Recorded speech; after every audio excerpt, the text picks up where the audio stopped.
Welcome back to another Kings and Queens of Miniature Castles. Today, my guest is none other than Lexi Johnson. Yay! So, Lexi, you are a photographer.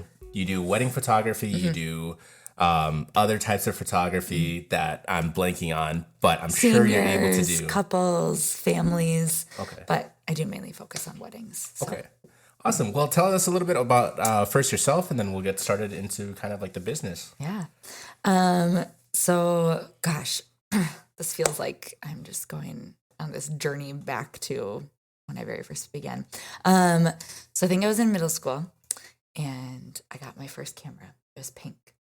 And It was just like one of those little like point and shoot cameras. It wasn't even like a Polaroid or anything. But it wasn't a film.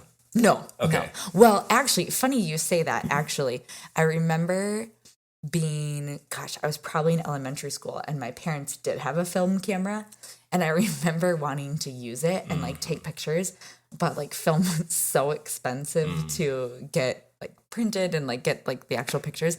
And so I remember my parents told me I could only take like 2 pictures a week.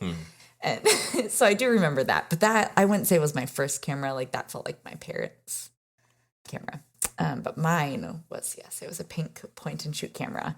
And I just loved taking pictures of like documenting things and just if we were on vacation or went camping or, you know, whatever it is we were doing. Yeah. And so that was kind of my middle school, whatever. So then when I got to be in high school, I think my parents saw that I loved taking pictures and I was more serious about it. And so the first DSLR camera kind of became available to the public. It was like a Canon Rebel. Okay. And it felt more like, there's probably cameras like available to more people, but that was like the first one I really remember being like, oh, you didn't have to be like a high-end like wedding photographer or a high-end, you know, like that was your job photographer. Yeah.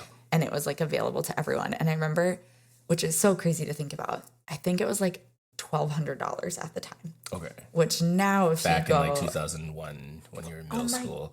Well, okay. I was in high school. Oh, 2001. Thank you. Sorry. I was in high school from 2008 to 2012. Okay. Thank you. So, okay. My bad. But yeah, so I remember that. And which is so funny that it's like $1,200 because now if you buy like a Canon Rebel, it's typically anywhere between like 600 or 800. So it's a lot like cheaper even now. Yeah.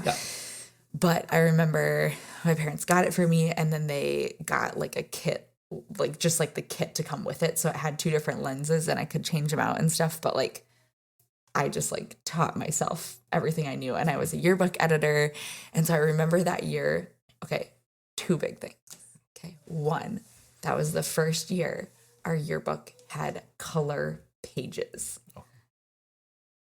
That's big. It is big. That's big. Because up to that point, it was so expensive to get yearbooks printed in color. So you could, it was just a lot more expensive. Gotcha. And so all of our yearbooks had just been black and white up to that point, which is super funny because I'm like, 2012, like 2010, like you would think. Yeah. But yeah, so I remember. High School Musical is basically, out at this point. It was a hot commodity. Yeah. Yep. So that's kind of crazy to think about. So that, and then it was like the first time we were like, we have real sports pictures that aren't blurry because I took them on this camera. Yeah. And they weren't just on. Oh, everyone must have been so excited. It was awesome. Actually, it was awesome. So that was just super fun to have for my senior year. And so, but then what's so funny is my parents were like, oh, we'll learn how to use it. And so I was like, okay, great. Like, and I was like, at the time that the iPhone started to come out. So I was like, I don't need like a camera at college. My parents never learned how to use that camera, by the way. And, you know, I had one of the first iPhones. And so like the camera quality wasn't great, but at least you had like a camera on your phone all the time. So anyway, so I remember thinking like, I just enjoyed photography, but like, how do you make money as a photographer? Like, how does that work? And things were definitely moving in the direction of digital versus like printing pictures. Yeah. And so I just tried to think to myself, well, what are ways or like things that I could do? Like, how could I get into photography? And so I didn't know what to do, and I didn't really have a game plan. So I went to college and I majored in journalism. And after college, I met some people who were really into photography and really into art, and they let me come with them as like an assistant. And so, they would pay me to come with them on a wedding day. And I just remember starting to think to myself, okay, one, my husband and I can use this extra money to pay off our debt. Yep. We can use, whatever money that I have left over to save. I could like buy my own camera, and like maybe I could, eventually move in that direction. And life for a while, it just felt like life happened, and I had a good job. I was working in education. I worked at both a college and then I worked at a high school for a while teaching. And were you teaching journalism then at this time? Or great question. So when I worked at a college, I kind of had a dual role. I did administrative work, and then I also was in charge of student leadership. Okay. And then when I was at a high school, I taught English and journalism. So a lot of different things. And so things were going well, and I really liked it. And then when my husband and I had our daughter, and we were talking, and all of a sudden my husband was like,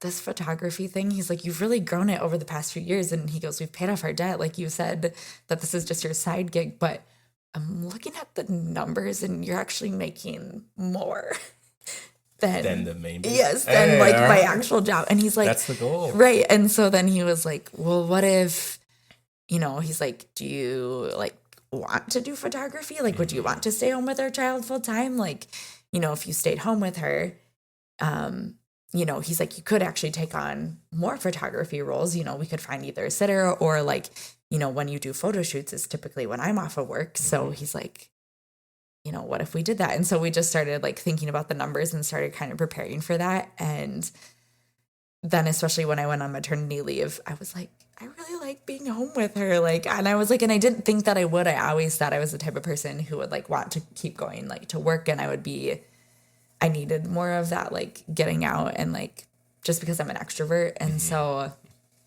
yeah, I don't know. And then, but I loved being home with her on maternity leave, but I also love teaching. And so it was a really hard decision. And ultimately it really just came down to like, what is best for our family to function well. And I was like, it's not that I'm not excited about this. And so June of, it's 2024. So June of 2023, I had graduation, I had commencement, and that was like my last year. And so then I officially started photography full time, staying home with my daughter. So 2024 will be like my first like January to December. That is like, of doing it full time for a full year. Yeah. So, So I started like full time June 2023. But yeah, I still had that like half year teaching. Okay. So I had some time to kind of prepare. Yeah. But now here we are. There you go. Yeah. That's my long-winded journey. Can we end the podcast now? I feel like I answered really well. That's like, your life story. That's my life story. We don't need any more. That was good. Yes, that was wonderful. I do have a couple of 2-3 other questions. The first one just being, so you started out, well, here you are almost a year into doing it full time. Right. How long have you been doing it part time before? Yeah, so since I graduated college, so about 2016, 2017. Okay. Yeah. Okay, so you've been doing around eight-ish or so years. Yeah. Mm-hmm. Okay. And then during that time, you said you started off as kind of just being like an assistant to other wedding photographers. Yep. And then how did you slowly make that transition? Yeah, so as I started like helping other photographers and seeing what they were doing, I just kind of started putting my name out there with like family, friends and stuff. And I was like, hey, asking people if they would be willing to model for me, whatever. Or I just put things out on Facebook that I was like, oh, I'm willing to do a photo shoot for like this many dollars. And it wasn't that many dollars. That's the key, right? Yeah, that's the key. Start small. Yeah. And so I just got a lot of practice in. And then I remember, I think I'd been shooting, I don't even remember. And my mom called me one day out of the blue. And she was like, hey, there's some family friends of ours. She's like, their daughter is getting married, and she's getting married in like 2 months, and they don't have a wedding photographer. They don't have a huge budget. Okay. here's kind of what they're thinking. And I was like, it was like over Thanksgiving weekend. So I was like, I'll be home anyway. So I was like, I won't charge them for travel. I was like, here's what I would charge. I was like, I don't know, my first wedding. And I mean, yeah, I probably charged like $500. Okay. So you really cut. Yeah. But like looking back at the photos, like number one, I think I did as good of a job as I could have for the situation that I was in, for the camera that I had, for the gear that I had, for the experience that I had. Like it was worth that $500. Like I was not like worth more than that, but I learned so much. Because how many hours was that of like the shoot and like of the whole wedding? I think I was there maybe somewhere between 4 to 6 hours. Okay. And so, yeah, it was a smaller wedding party. Yeah, the weather like wasn't super great outside, so they didn't want to spend a ton of time outside just because it was like kind of misty and rainy. I mean, it was over Thanksgiving, so it was kind of and again, knowing what I know now, I would have handled so many things differently.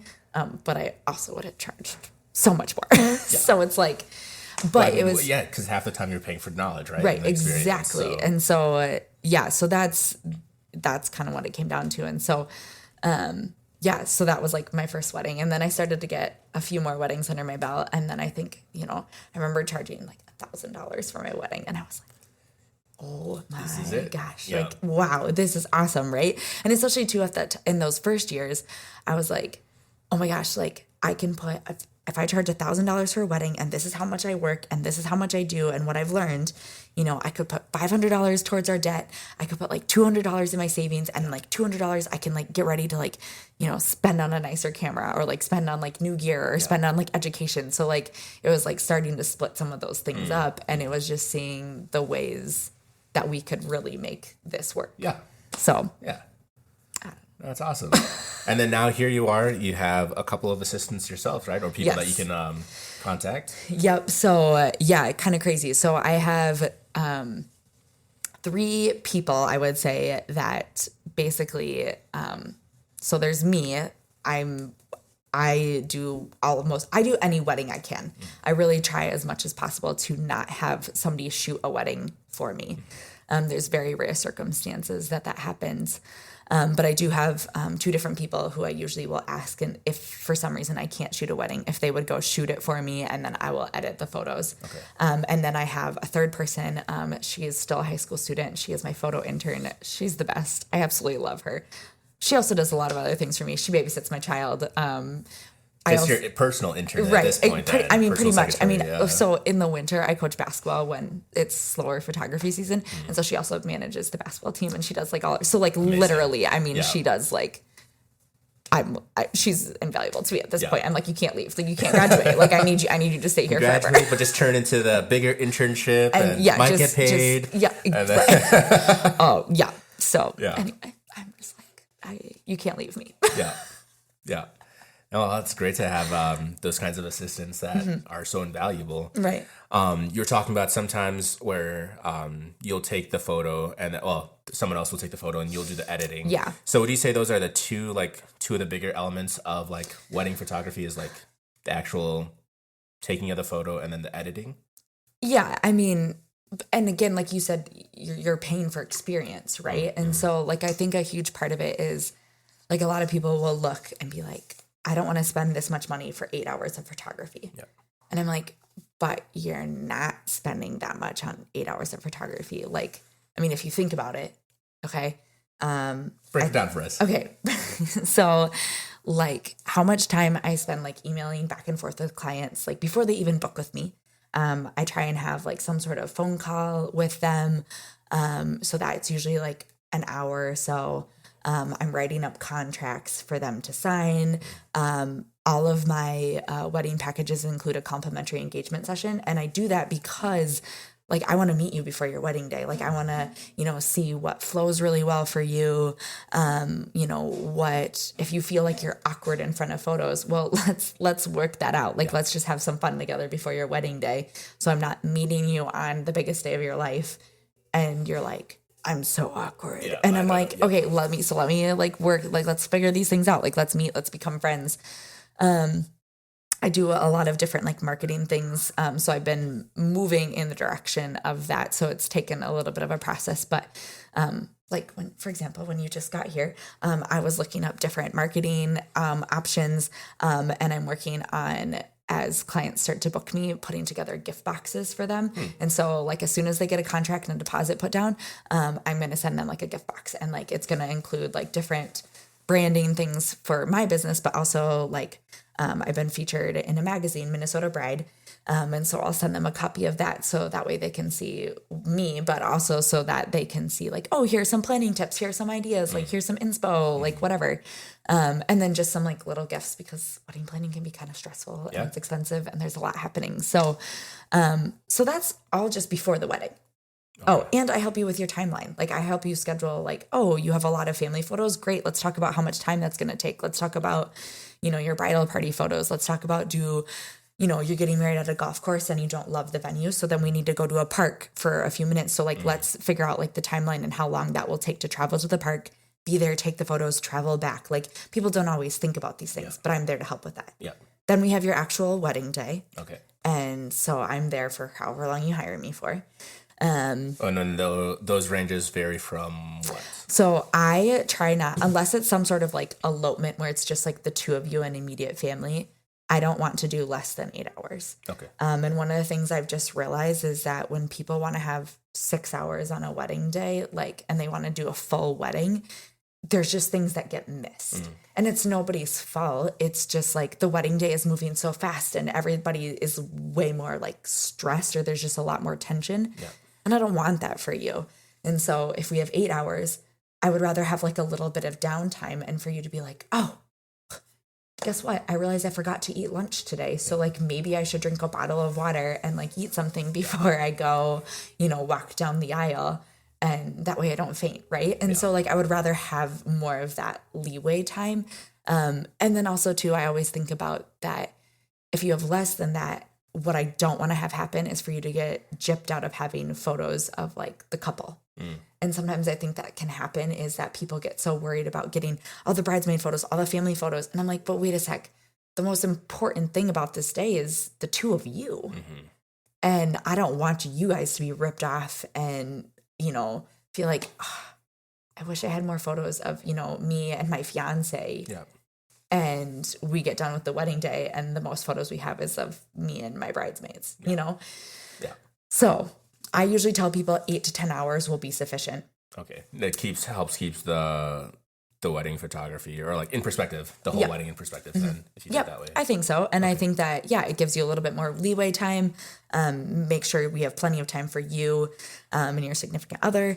We have plenty of time for family photos. That way I can get all these different details if we ever have to move locations, that sort of thing. So, and then too, a lot of people love sunset photos, but I'm like, well, guess what? The one thing you really can't like move around on your wedding day is when the sun sets. Yep. So like if you're right. So if you're like, well, I want you here at 9 a.m. I'm like, great. But this in, July, I'm like, well, the sun doesn't set until 9 p.m. Yep. So like, what are you, let's talk about this. Like, what do you actually like want? What is most important to you? And I think, again, talking through that with people and asking them, and all of a sudden people are like, oh yeah, I probably don't need that many photos of me getting ready. Yep. Or they're like, no, I do care a lot about that because I have a large bridal party. Great, then I need to be there in the morning. But then if you really care about sunset photos, then, I need to be there that whole day. So it's really talking through those things. And people don't always realize that. And they don't realize that the photographer is helping them with those things before the wedding day, right? Gotcha. Yeah. So then you have the wedding day. And then you have everything after the wedding day. And so like depending on, the type of like wedding. So for example, if it's like an elopement versus like a full 10-hour day, I say that weddings can take between 40 to 80 hours of editing. 40 to 80? Okay, because how many photos are you taking within that full, say 8-hour Great question. Average wedding? Great question. So again, some of that depends on like how big like bridal parties are or whatever. But I usually tell people I take between 2,000 and 5,000 photos a wedding.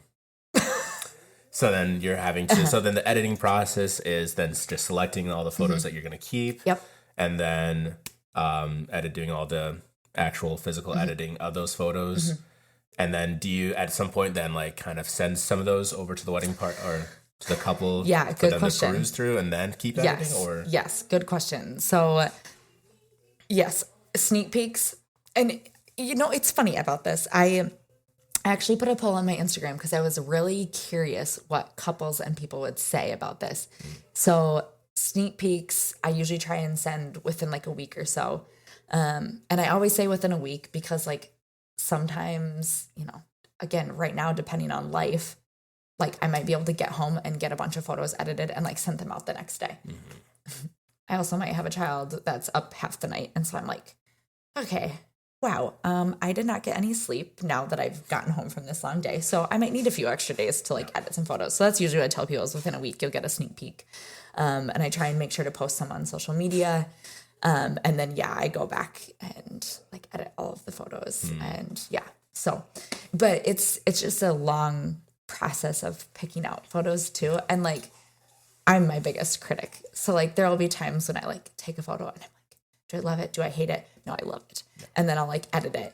And then I like start critiquing my own editing. And then sometimes I'll ask my husband, I'll be like, oh my gosh, do you love this photo? Do you hate it? And I'll be like, I think it's a great photo. Like, what do you think? Like, do you think something's wrong with it? I'll be like, oh my gosh, I don't like how this is like in the background or like this. I need to take this out. And my husband will be like, I literally didn't even notice that. And so like sometimes too, like I feel like the editing process can take a little bit longer when I start to get in that mode. Or like I had a wedding in 2023 that I felt like took me a little bit longer because I was critiquing it and, the ceremony and reception were both in like a darker ceremony and reception space. They were in a darker indoor space. And so I was like taking a lot of time to be like, this looks really good. Like it looks like light. There's not like too much like noise or kind of like grain in it, I guess is the best way to explain it. And so I felt like I took a lot longer on it. And then I was, like very critical of it myself. And I was like, does it look okay? Or do you think the couple's going to love it? And like Ryan was like, yes, I think they're going to think these photos are awesome. And I was like, how do you know? And he was like, I don't know. I can't read their mind. Yeah. And so then I have that whole editing process. And then, I have all that inner turmoil that I sit with. And so, well, because even when I was talking to, there you go. That's what you're paying for. Yeah. Well, even when I was talking to one of my audiologists, not audio engineering friends, difference. Just talking about like ear fatigue when you're just listening to the same thing over and over again. Are you having the similar experience with when you're editing your photos where it just starts to like become a blur and or you just start to hate everything about it? Sometimes I think. And again, it's nothing to do with like actual photos or like the couple or anything. I just think that I'm my biggest critic.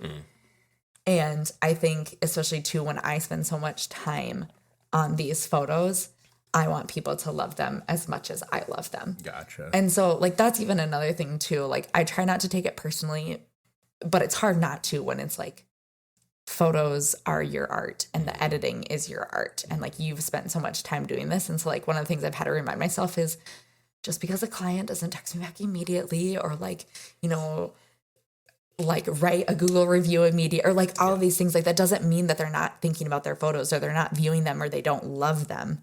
They just aren't thinking about it maybe in the same way that I am. And so, but I think it's easy to overthink that because like I said, I sit with these photos for so long and I prepare for these wedding days and these moments. And then I like send out a gallery and I'm like on the edge of my seat, like, oh my gosh, what do you think? Yeah. Do you think they like them? And so like, it means the world to me. Like, I know it sounds dumb and like I have to remind myself, like, I cannot put so much weight into this, but when people do like send me a message back or they send me an email or like even better, like sometimes I'll have like a mom who'll be like, Lexi took, my daughter's wedding photos and like, I love them. And I'm like, oh my gosh, you do? Like, that just like makes me like so happy knowing that people are happy with the final product. Yeah, because then you're pouring a lot of yourself into photos at that point. I don't know. So for myself, what I found is if I feel myself getting tired or like overly critical, I just put my computer away and I'm like, okay, what would be good for me right now? Yep. Probably going outside and seeing the sun. because I've been staring at my computer screen. So I need to go on a walk, right? And I'm going to go outside and I'm going to, I'll take my daughter on a walk, or I'm going to play with her, and we're going to go out in the yard. Other things, just like talking to my friends and not talking about photography. I'm a huge coffee drinker, going and drinking coffee. What's your favorite type of coffee? Well, that depends. Am I pregnant or am I not pregnant? Okay, in ideal coffee. Because pregnant Lexi and not pregnant Lexi have very different feelings about coffee. For the majority of your life, ideal coffee scenario. Okay, great. I drink black coffee, and I don't mind that at all. I typically prefer a light roast. Okay. Light Folgers? Folgers light? Instant? No. Okay. No. Okay. However, I will admit that specifically, like when I was I wasn't pregnant, I guess, at this point. But like there have been points in my life, like when Miley was just born, or points in my life when I was teaching, that I was like, I don't have time for something to taste good. I need something that will caffeinate me. Yeah. And so a Folgers is what's going to get it done. It's right there. Yeah. And like, I just have to like be okay with that. Yeah. But like, if I'm actually going to like enjoy myself, it's not good.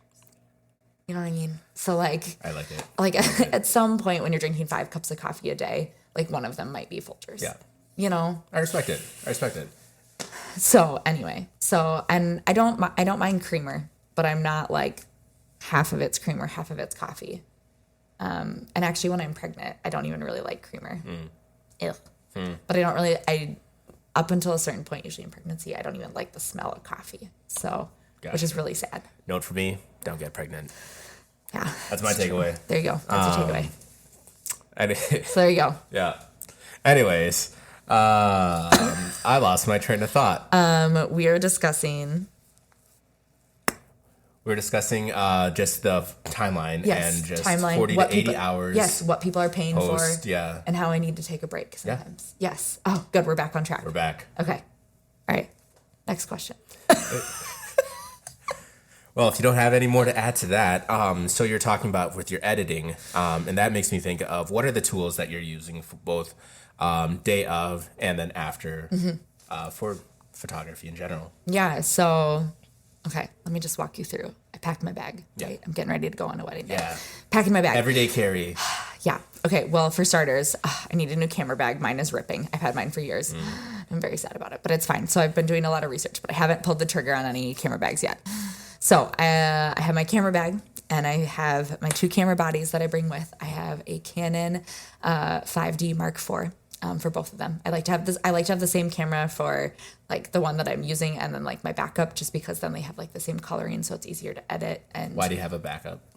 Oh my gosh, what if something were to go wrong and I didn't have a backup? Like, what if my camera stopped working? What if I dropped it? What if somebody's drunk uncle ran into me? It's always the uncle. You know what I mean? It's always the uncle. Yep. It's always them. Yeah, just like what if anything like weird glitches or goes wrong? So I always want to have a backup. So I always have a backup. I have 3 to 4 lenses that I usually bring to every single wedding. And again, the lenses just have different like strengths, I guess is the best way to put it. I do have a favorite lens. And so I keep that on. And then I have my 2. What's your favorite lens? Yeah. Okay. Well, I have 2 favorite lenses, but one of them I don't own right now. Okay. It's a long story, but my favorite lens that I have currently, it's my 35 millimeter. And I just think it does really nice of getting a nice like wide angle of everything. But it's not so wide. And then I can also just step closer to get like closer portraits. And then, so I typically leave that on for the majority of the wedding day. And then I have a couple others that I'll bring with. I have 2 flashes that I bring with. Again, typically you'll need flashes for your ceremony and reception, like for dance photos and stuff. Lots of memory cards. So many memory cards. Because if you're taking 2 to 5,000, well, 2,000 to 5,000, you need to bring lots with you. Yeah. And then, so I have my SD cards and my compact flashcards, because both my cameras are dual slots. So that means that I have 2 different cards always in my camera. So like if something were to happen, my photos are automatically backed up to both cards. Okay. Dang. I know. That's a good way to do it. But yeah, because again, like what if something freaky were to happen? Yeah. Yeah. Yeah. Okay. I've heard horror stories of photographers, unfortunately, learning the hard way when something happens to like a card. Yeah. And that would be gut-wrenching to me. Yeah, I would not want to look No. the couple or the couple's parents No. in the face and No. say, hey, I goofed. Yeah. Oh, man. No. Like I'm...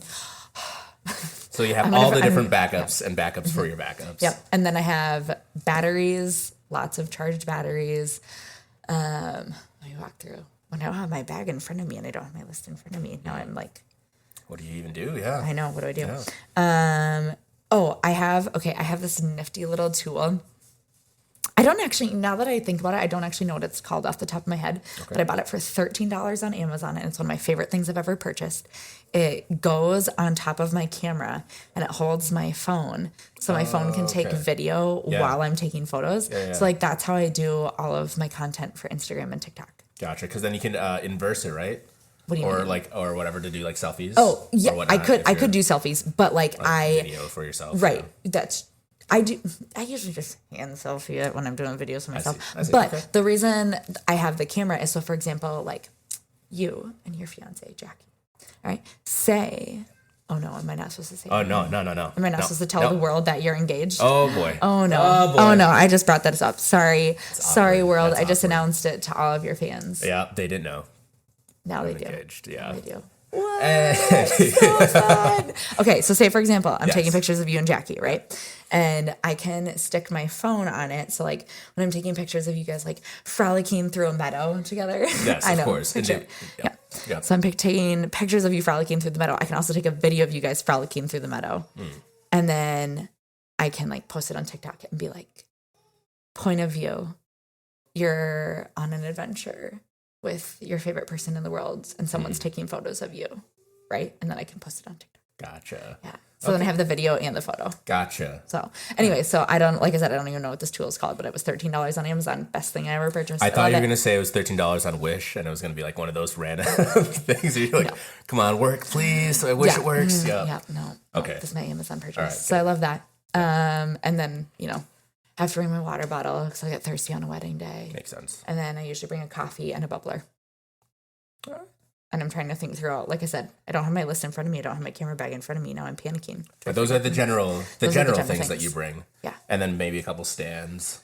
Or are you less of using a stand? I don't. Usually I do have my tripod. I have it in my car, but I usually don't use it. A few other things I'll bring sometimes. I have a box in my car that I use for like detail photos. So I'll throw in like a wooden hanger or a white hanger. So that way when like I hang the bride's dress, like that way it's not some on like plastic hanger. So I usually bring that. And then I have like some ribbons and some ring boxes that are different colors. Okay. So I use them for detail photos. Like general like props. Yeah, stuff. Exactly. Because like I'll tell people, I'll be like, hey, have all of your details and stuff ready. So that way when I get there, the first thing I do is I go and take detail photos of like your rings, bouquet, all that sort of stuff. And so I give them a list of things they could potentially put in there. But I want people to have the best photos as possible, right? And so sometimes I'll like add a few things. So like I have like some different like ribbon and like some different like backgrounds and stuff. And so I have all that in a box, but that's not my fully favorite prepared. I try to be prepared. So nice. Anyway. And then if you're not prepared, onto the software side of things, Photoshop? Yes. So I use Lightroom and Photoshop. Okay. So I would say I spend the majority of my time in Lightroom. Okay. All like Adobe products then, right? Yep. Okay. Yep. And then Photoshop will do some of like the major things. So like, for example, like the dress fluffing photos, right? Like if you want like the dress or the veil, like flying in the air, like majestically, right? Sometimes if I don't, cause couples have to pay for me to bring an assistant, cause then I have to pay for them and then I have to pay them. Yeah. And then they, take a bunch of photos that I have to then spend extra hours going through. So it's a lot. So anyway, so if I don't have an assistant with me, sometimes I'll have to ask some like random person, like a bridesmaid or a groomsman. I'll be like, okay, I need you to be like the veil fluffer, or like, and they're like, what does this mean, right? And they sometimes they're really good, and then sometimes you get some poor soul who is like, what? And so they'll like fluff the dress and then they won't like leave the photo. And then of course it's like the perfect fluff. And I'm like, okay, I'm going to have you do it again, but I need you to like leave the photo. And so then they'll do that. They'll leave the photo, but then this time the dress fluff isn't as perfect. So then I'll just use the first photo and then I put it in Photoshop and get them all out. Gotcha. Okay. Yeah. But then those are your main two. With Lightroom, you're doing a lot of the editing, like, I could talk about it, but most of you guys have a phone. Most of you guys have done this. Contrast. Most of you guys have Instagram where you spend all your hours just getting the filter. nice. It's not just a filter, you guys. It's way more than that. I spend a lot more time with that. Okay. So not just the Juno filter on Instagram when you're posting. No. Ugh. No. Yeah. And then beyond editing, though, I have a couple of other softwares that aren't used for editing. But I pay a company. It's called PickTime. And so when I deliver all of my galleries to couples, I upload all the photos there and then can send them to the couples. And so they have downloading rights, or they can also print their photos like directly through that gallery. So they're already uploaded in high res and then they can print them like through me. So there's that. So I have to pay for that annually. So that way I can, get all my galleries out to people.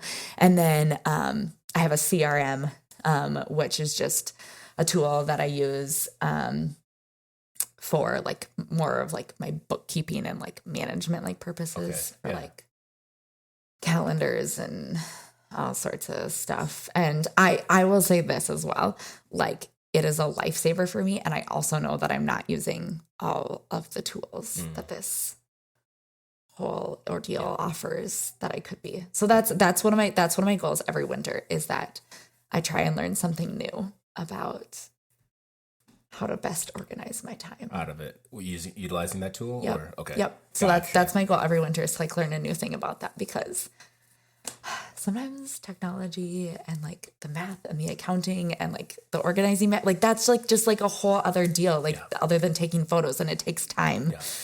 So it's like I try and spend, my winter time, my time off. So what are you learning this year? Oh my gosh. Yeah, great question. So this year, oh my gosh, I probably spent less time working on it this year. Awkward. Yeah, I know, super awkward. Last year, I spent time learning how to make mini session scheduling. So like I do all of my scheduling through it. So when I have a mini session, like marathon, for like families and stuff, people can schedule immediately through there, times get blocked off, and they can just pay through there. So that's what I spent last year working on. Okay. This year I'm doing a little bit more of like my calendar and contract work through there. Them. Okay. But like I said, oh my gosh, I was going to say we're at the end of January. Just kidding. We're in February now. We are. Yeah, so there's that. Okay. All right. Nice. And then one of the things that I wanted to look at as one of my goals is kind of just start like a little mini series, so to speak, of just contacting and like talking with different vendors for like weddings. Just because I think it's so interesting how weddings have like gone from like being this. Gosh. They just depends on your culture. Sometimes they're super huge. Sometimes it's, like 7-day events. Sometimes it's like a 1-day elopement. But then like the average price of a wedding, I looked it up. It was like $28,000 was like the average. Oh, I was going to say it was probably even higher. Oh, I'm sure. Especially like in the cities. Yeah. Mm-hmm. Yeah. But the price, it's just gotten insane. And like, I was looking at even just doing, being a DJ or whatever for like a wedding. Mm-hmm. And last year, like my girlfriend, now fiance, thanks Lexi. Yes. Hello world. We ended up going to 13 different weddings, and the majority of those DJs were just running a Spotify playlist, and then also potentially running the sound for the ceremony and such. And I was talking to a wedding venue person, and they're like, "Oh yeah, the average person DJ charges around $2,000," and I was like, "Just for that?" Like, I would be super curious because, DJing is super interesting to me because I feel like another thing like about having a DJ is like like you have to keep the show running. Yep. And I will say this as a photographer is like, there's nothing more terrifying to me than when a DJ doesn't know what they're doing and doesn't keep on top of the timeline.